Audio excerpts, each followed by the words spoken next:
America के Oval office में अमेरिकी राष्ट्रपति डोनाल्ड ट्रंप और यूक्रेन के राष्ट्रपति जेलेंस्की के बीच हुई तीखी बहस ने पूरी दुनिया में हड़कंप मचा दिया है। जेलेंस्की ने जिस तरीके से ट्रंप से बहस की, उसने दुनिया में ट्रंप और अमेरिका के गुरूर को चूर चूर होते देखा। बहस के बाद कहा जा रहा है कि ट्रंप ने जेलेंस्की को लंच तो दूर, सलाद का एक टुकड़ा तक खाने नहीं दिया। खबरों में तो ये भी कहा जा रहा है कि ट्रंप यूक्रेन के खनिजों पर अमेरिका का कब्जा करना चाहते थे, लेकिन जेलेंस्की ने इससे इनकार कर दिया। हम आपको दोनों नेताओं के बीच हुई बहस के बारे में विस्तार से बताएंगे।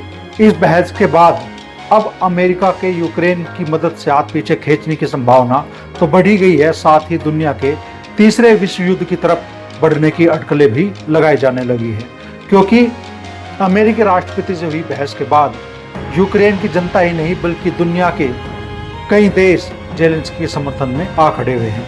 तो आइए इस पूरे मुद्दे पर विस्तार से बात करते हैं। चलिए पहले विस्तार से जानते हैं कि ट्रंप और जेलेंस्की के बीच बातचीत में क्या हुआ।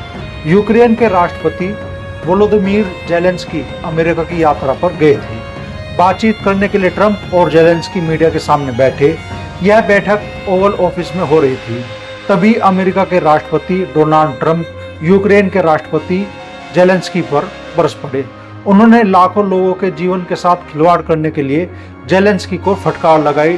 ट्रंप और उपराष्ट्रपति जेडी वेंस और जेलेंस्की के बीच लगभग 45 मिनट बात हुई। इसमें आखिर के 10 मिनट में तीनों के बीच काफी तीखी बहस हुई। जेलेंस्की ने अपना पक्ष रखते हुए कूटनीति के प्रति रूस की प्रतिबद्धता पर संदेह व्यक्त किया और इसके लिए मॉस्को की ओर से तोड़ी गई प्रतिबद्धताओं का हवाला भी दिया। इसके बाद किसने क्या कहा वो जानिए। इसकी शुरुआत वेंस की तरफ से जेलेंस्की से यह कहे जाने के साथ हुई कि अमेरिका राष्ट्रपति जी, सम्मानपूर्वक मुझे लगता है कि आपका ओवल ऑफिस में आकर अमेरिकी मीडिया के सामने इस मामले पर मुकदमा करने की कोशिश करना अपमानजनक है। जेलेंस्की ने आपत्ति जताने की कोशिश की, जिस पर ट्रंप ने तेज आवाज में कहा, आप लाखों लोगों के जीवन के साथ खिलवाड़ कर रहे हैं। ट्रंप ने कहा, आप तीसरे विश्व युद्ध को न्योता दे रहे हैं और आप जो कर रहे हैं वह देश के प्रति बहुत अपमानजनक है। यह वह देश है जिसने आपका बहुत अधिक समर्थन किया है। बस इसी के साथ बात बिगड़ गई। हालांकि बात यही खत्म नहीं हुई, असली क्लाइमैक्स तो अभी आना बाकी था। मिर्जा गालिब का एक मशहूर शेर है, बहुत बेआबरू होकर तेरे कूचे से निकले। यूक्रेनी राष्ट्रपति जेलेंस्की के साथ अमेरिका में कुछ ऐसा ही हुआ। बड़े अरमान लेकर जेलेंस्की ट्रंप से मिलने गए थे। उन्हें उम्मीद थी कि यूक्रेन के लिए ट्रंप बहुत कुछ करेगा, पर हकीकत में उनका यह भ्रम निकला। ट्रंप ने जेलेंस्की की सरेआम बेइज्जती करने की कोशिश की। डोनाल्ड ट्रंप ने खाना तो छोड़ दिया, जेलेंस्की को सलाद का एक टुकड़ा तक नहीं उठाने दिया। बगैर खाना खाए जेलेंस्की व्हाइट हाउस से चले गए। तीखी नोकझोंक के बाद यूक्रेनी राष्ट्रपति जेलेंस्की चाहते थे कि सब ठीक हो जाए, ट्रंप से आगे की बात की जाए, दुनिया को नया संदेश दी जाए कि ऑल इज वेल। पर अमेरिकी राष्ट्रपति डोनाल्ड ट्रंप कहाँ मानने वाले थे। उन्होंने साफ साफ संदेश भिजवा दिया, कह दो जेलेंस्की से कि वो चला जाए। CNN की रिपोर्ट के मुताबिक ओवल ऑफिस में हुई बहस के बाद व्हाइट हाउस के अंदर एक बार फिर से जेलेंस्की की बेइज्जती हुई। ओवल ऑफिस में हुई बहस के फौरन बाद डोनाल्ड ट्रंप ने अपने प्रमुख सलाहकारों के साथ बैठक की। जेलेंस्की संग क्या किया जाए और क्या नहीं, इस पर ट्रंप ने चर्चा की। व्हाइट हाउस के एक अधिकारी ने मीडिया को बताया कि डोनाल्ड ट्रंप ने वेंस, रूबियो, बेसेंट आदि से सलाह ली। यहीं पर डोनाल्ड ट्रंप ने फैसला किया कि जेलेंस्की बातचीत की स्थिति में नहीं है। उन्हें विदेश मंत्री रूबियो और अपने राष्ट्रीय सुरक्षा सलाहकार माइक वॉल्ट्ज को ये संदेश देने का निर्देश किया कि जाकर कह दो जेलेंस्की के अब जाने का समय हो गया है। हैरानी की बात यह है कि जब ट्रंप ने यह आदेश दिया, तब उस वक्त बगल वाले कमरे में जेलेंस्की और उनकी टीम बैठी थी। जेलेंस्की के साथ यूक्रेनी प्रतिनिधिमंडल पास के एक अलग कमरे में इंतजार कर रहा था।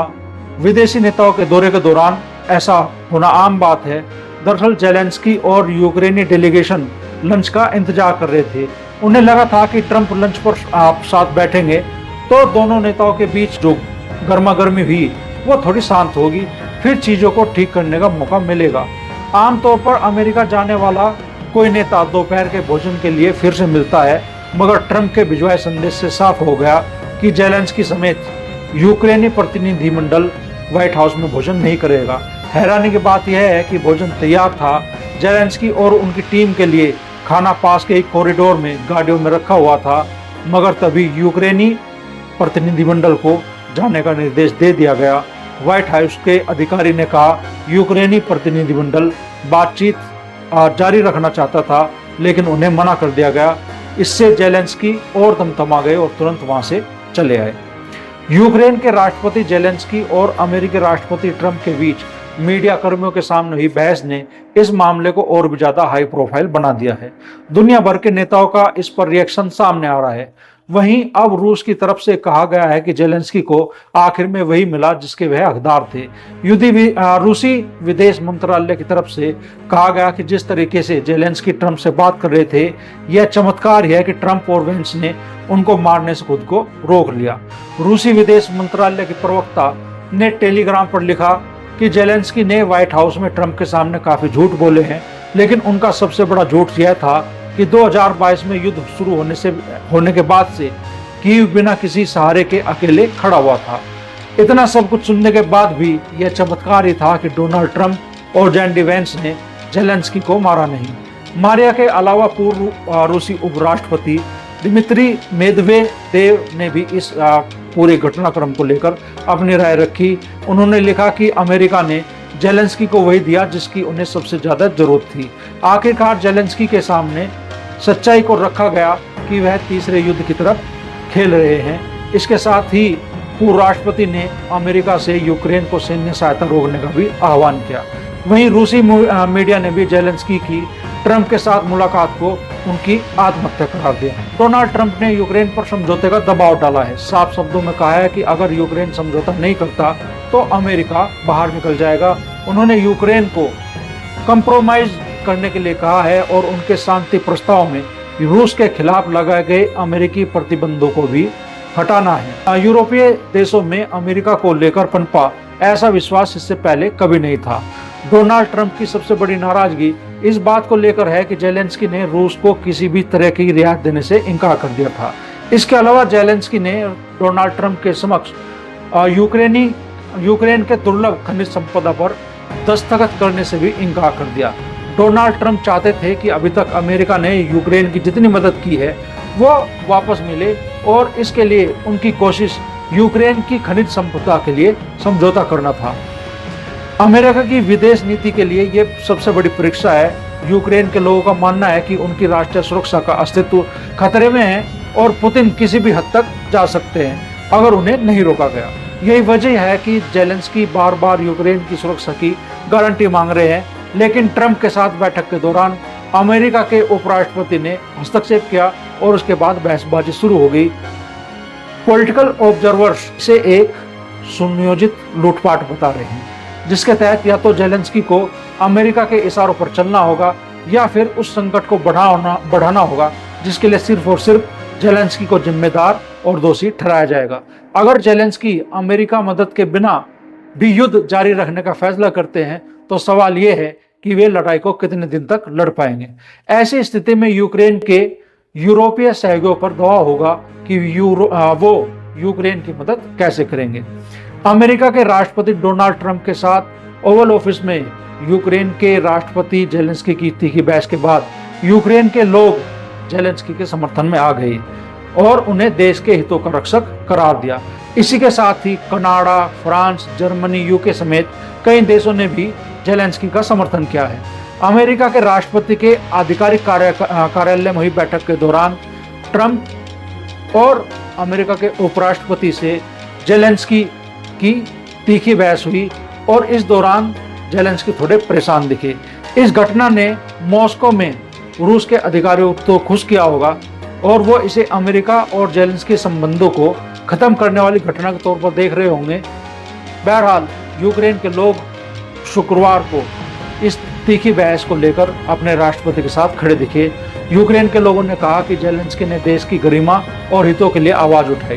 ट्रंप और जेलेंस्की के बीच हुई तीखी बहस के बाद कई देश अब जेलेंस्की के समर्थन में आ खड़े रहे। जो देश यूक्रेन के साथ खड़े हैं उनमें Slovenia, Belgium, Ireland, Austria, Canada, Romania, Croatia, Finland, Estonia, Latvia, Netherland, France, Luxembourg, Portugal, Sweden, Germany, Norway, चेक Republic, Lithuania, Moldova, Spain, Poland, EU bloc शामिल है। साथ ही इटली ने भी शिखर सम्मेलन का आह्वान किया है। अब देखना होगा कि यूक्रेन के अमेरिका के सामने अड़ने और इन देशों के यूक्रेन के समर्थन में आने से कहीं तीसरे युद्ध की नींव तो नहीं रखी जा रही है, ये तो वक्त बताए।